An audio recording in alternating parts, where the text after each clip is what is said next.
If you want to get rich, you have to act quickly. You have to do things fast. Speed is rule one. Not enough people understand the importance of speed, because every hour you spend not making money is an hour you're not going to get back. The sooner you turn on the tap to the money, the more money you're going to make. You have to be very, very quick. A lot of people think my life is so interesting, and they think the things I say are so controversial and interesting, and they're 5% of what's in my head. Yeah. I could say so much more controversial things. I could say things far more abrasively, and I have stories which are far more interesting than the ones anyone's ever heard. Yeah. And I only tell a very small percent because I have to protect myself and the people I care. I would have the ability to speak and everybody absorb my knowledge and words and understand that I'm ultra intelligent. All right, fine. No. A basic superpower. We're talking about... I already have the superpower. Here we are. I'm the most Googled man on the planet. It's very hard to not become a billionaire in the world today, I think, if you're truly influential. I'm already a billionaire if I had to have my net worth measured. I genuinely want every single Tate fan, anybody who listens to what I say, to have an improved life. I want their life to be better for listening to me, whether it's in their relationship or whether it's in their physical stature or their financial capability. The idea of a 16-year-old spending their last money on a coin because I said so, and them losing money would bother me at night. And they will lose it. And they will lose. Of course they'll lose. Crypto is, this is what most people don't even understand about the crypto market. It's player versus player.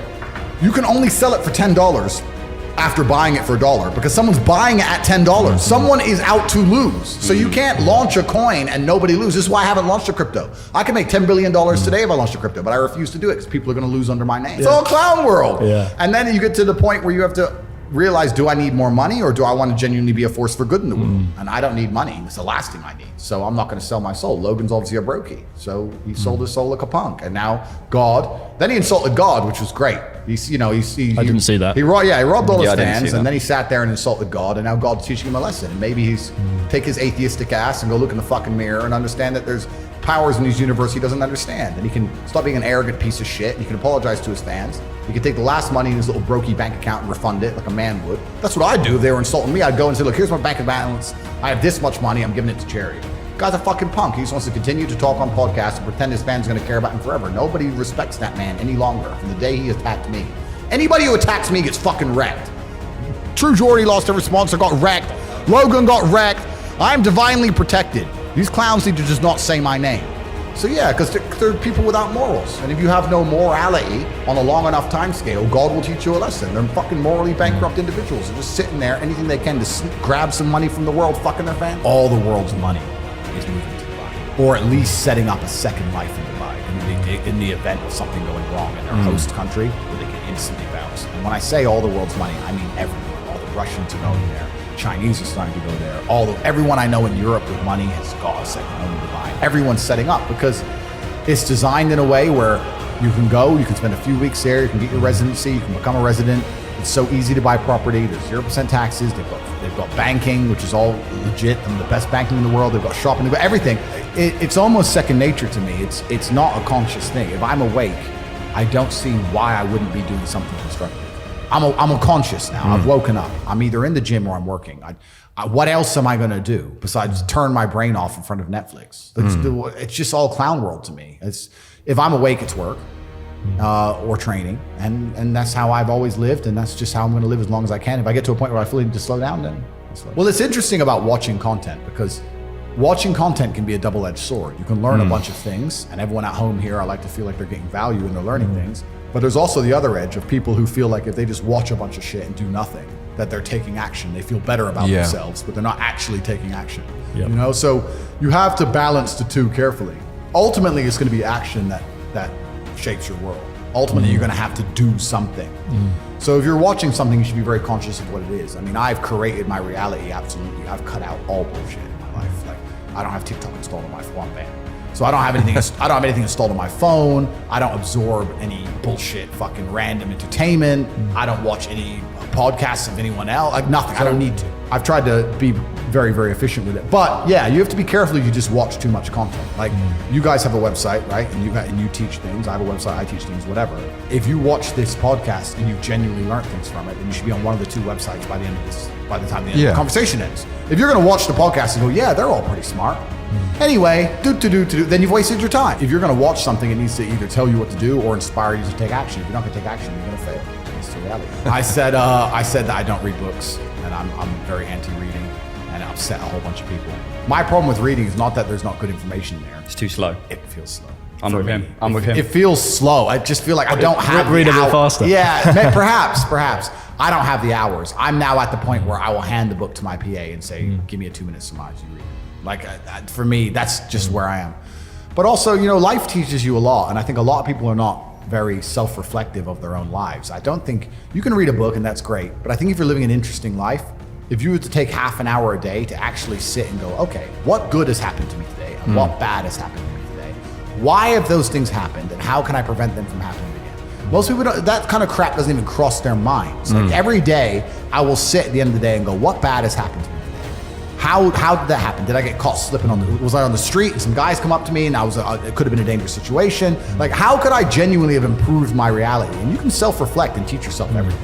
But that's total ownership of your life, isn't it? But you have to have. A lot of people don't. You have to have ownership of everything good that's ever happened to you and everything bad that's ever happened to you. I have complete ownership for the fact I was canceled. I don't sit there and go, oh, they're lying about me. Yes, they're lying, but I still own it completely. They're lying about me and they're talking shit, but I own it and I took responsibility for it and I sat there and I took absolute accountability and I thought, okay, how can I turn this in my favor? And I beat them.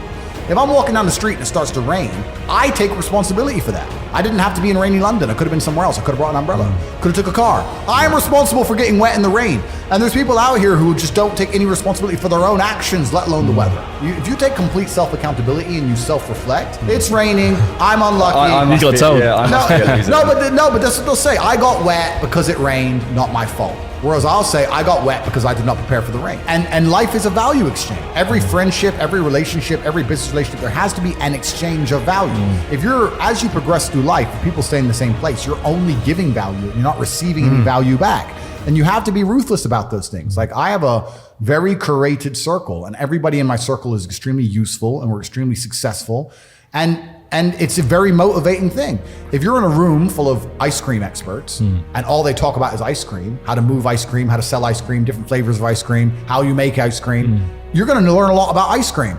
If you're in a room full of people who are billionaires, and guess what they're talking about? Money. And guess what you're gonna learn about? Money. I don't sit and have pointless conversations with people. I don't even know what people are talking about. If me and my friends meet, we end up talking about the earth and how it can pay us. That's what we talk about. And that's how we manage to make a bunch of money. So you have to be ruthless with your circle. And for people out there who understand this, a lot of people say they understand it, but they genuinely don't. But if you do, and you are trying to progress your circle, you need to find a way to provide value. You need to either join networks like my one on corporatate.com, or you need to find a way to provide value. I'll give you an example. In Romania, I was driving and I went to a town called Cluj. It's a very small town. I went in a nice car and a kid came up to me and he said, I run the car spotting page and we take pictures of the Ferraris and Lamborghinis. Can I take a picture? I said, yeah, sure. And anyway, he took a picture of it and then he gave me his business card and he said, I just want you to know, I don't even like cars.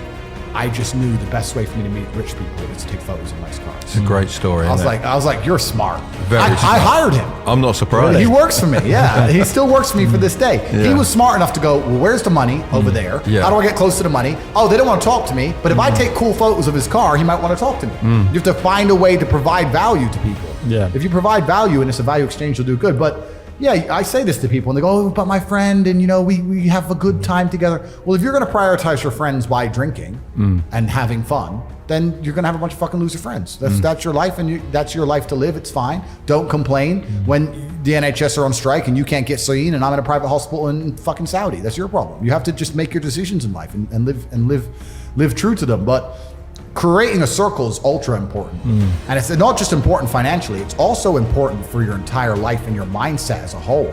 Because it's amazing, especially amongst men, we never want to be the poorest person in the room. We never want to be the weakest person in the room. You never want to be, so if you're with a group of killers, you have now this massive expectation. It's almost like societal pressure and a positive force. If I go to my friends, I can't be the weakling.